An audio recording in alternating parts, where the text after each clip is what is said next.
राळेगाव तालुक्यातील अनेक हिंदूंच्या मुली बेपत्ता आणि त्यांना परराज्यात त्यांची विक्री केल्याचा दावा खुद्द जिल्हाधीशांनी केल्यानंतर सोमवारी संघटनांनी एकत्रित येत कडकडीत बंद पुकारला।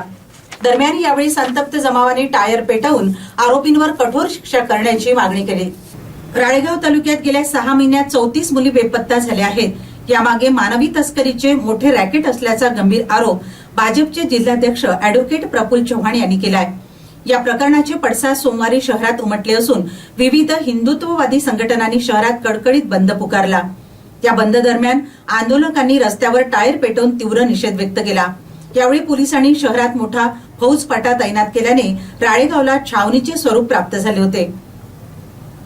राळेगावमधील काही संशयित व्यक्तींनी अल्पवयीन मुलींना फूस लावून परराज्यात विक्रीसाठी नेत असल्याचा आणि देह व्यापारासाठी मानवी तस्करी करीत असल्याचा संशय व्यक्त केल्यात 19 एप्रिल रोजी या प्रकरणाला वाचा फुटली। भाजपा जिल्हाध्यक्ष अॅडव्होकेट प्रफुल्ल चव्हाण यांच्या दाव्यानुसार राळेगाव, मारेगाव आणि वणी तालुक्यातील मिळून एकूण 34 मुली बेपत्ता आहेत। या संदर्भातील एका ऑडिओ क्लिपही समाज माध्यमांवर व्हायरल झाली असून त्यामुळे संपूर्ण जिल्ह्यात खळबळ उडाली होती। दरम्यान सोमवारी 20 एप्रिल रोजी या घटनेच्या निषेधार्थ विविध हिंदुत्ववादी संघटनांनी राळेगाव बंदची हाक दिली। सकाळी बसस्थानक परिसरात आंदोलकांनी टायर पेटवून घोषणाबाजी केली।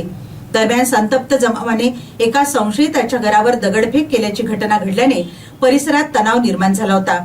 पोलिसांनी तातडीने घटनास्थळी धाव घेत परिस्थिती नियंत्रणात आणली। पोलिसांनी या प्रकरणातील काही संशयितांना चौकशीसाठी ताब्यात घेतले असून तपासाची गती वाढवली आहे।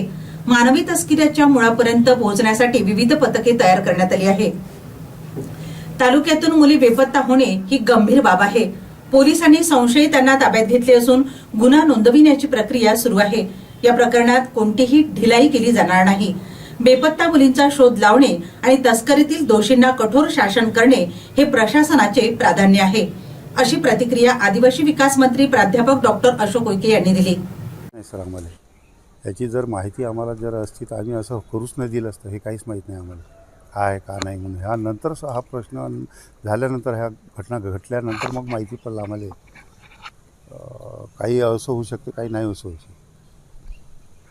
असं तर करू शकत नाही सर। कोणाच्या याच्यात येऊन जर केलं असेल तर काही सांगता येत नाही सर। याच्याबद्दल काहीच माहिती नाही आम्हाला आणि आम्ही त्याला ओळखत बी नाही। हे नंतरच माहीत झालं की हे असं असं आहे बामुनीचं, ह्याच्यासोबत असं आहे म्हणून नंतर माहीत झालं आम्हाला। केव्हा हा प्रकरण घडलं त्यानंतर तेही नाही माहीत आम्हाला। तो कुठं राहत होता, कुठं अतिक्रमण करा हे बी माहीत नाही सर आम्हाला। नाही सर, माहितीच नाही याच्याबद्दल। आणि ते क्लिप वगैरे असं मोबाईलचं काही मला समजत नाही खरी गोष्ट म्हणजे। नाही नाही नाही, घर सोडून कुठंच नाही जायचं सर, घरीच राहायचं। त्याचा व्यवसाय काय आहे? व्यवसाय चिकनचा होता सर। माझाच धंदा आहे चिकनचा, माझ्याच दुकानावरच राहत आणि ठेकेदारी वगैरे करतो आम्ही पुन्हा। ते सुरुवातीला पहिले आमचे जे धंदे होते सर तर त्यावेळेले करे, पण त्याच्यानंतर हा बंदीचा ज्यावेळेले हे आला तेव्हापासून त्यांना बंद करून दिले होते सर। तर त्यांना काय म्हणावं, त्यांना ते निवेदन दिल्यानंतर सगळे ते लोक आले आणि त्यांनी ते फोडफाड केलं, तर त्याच्याबद्दल आपण काय म्हणावं। आमच्या गावात तर कधी सर असं झालेलं नाही आहे आणि आमच्या गावात असं वातावरणही कधी नाही झालेलं, जातीवाद नाही कधी झालेला आहे। माझी वय एवढी आता 64 वर्षात जाईल, पण कधी मी असं पाहिलेलं आहे। आणि मी सगळ्यासोबत लोकांसोबत सगळं राहतो।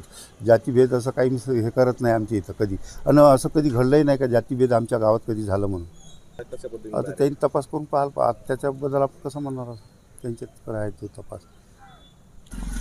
असं तर होऊ शकत नाही सर, कारण की तो घर सोडून गेलाच नाही तर मग मी कसं म्हणू। त्यांनी लागन तर ते पाहावं, त्यांनी केलं पाहिजे ते, तशातला भाग नाही सर। मी भरली त्याचं वडील असं, पण त्यांनी ते पाहिलं पाहिजे, चौकशी केली पाहिजे, माहिती घेतली पाहिजे ना, अशातलं काही हे नाही सर।